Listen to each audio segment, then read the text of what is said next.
So the tools we use primarily on this project are, we use XSI for modeling and animation.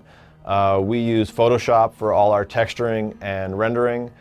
We use ZBrush for all our high poly sculpting, and we use 3D Coat for retopologizing those high poly sculpts and for painting in 3D.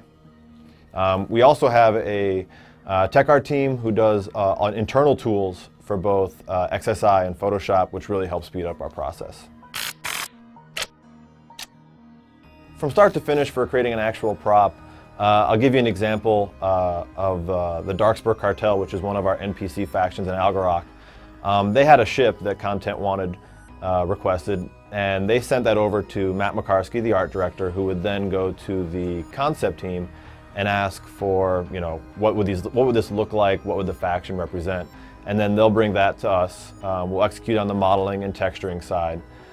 From there, we would hand that off to the animation team. The animation team will add all the relevant animations, like say it needs a hover, a takeoff, maybe a destroy or something like that. They'll then take that and they'll hand that off to the effects department. The effects department will then support that request. Like say it's being blown up, it's going to need explosions, it's going to need cool effects for that. From there, the sound department can then get their hands on it, and they'll go ahead and add the relevant sounds according to that. So maybe it needs an alarm or a captain panicking or something going wrong. And then the final step to it, it goes full circle. It goes back to the content team to implement for the final version in the game. Inspiration, I mean, a lot of the times we have the freedom to be able to watch movies, look up online, anything that kind of strikes us. A lot of Pixar stuff, obviously, Walt Disney, anything like that. Me in particular, I love movies like Blade Runner, Star Wars, obviously. I would watch Star Wars religiously whenever I was a kid, and I would just draw and try to figure out how things worked with the different environments and kind of try to emulate that.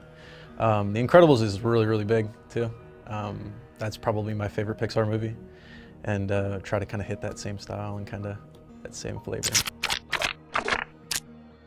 Seeking opinions from my colleagues is huge. It really allows an artist to kind of get a fresh set of eyes on what you're working on, because we typically will work on something for so long that you kind of get blind to what the imperfections are in your asset or what you're working on. So grabbing one of the guys leaning back, asking them, they all have great opinions and great feedback to make your stuff better.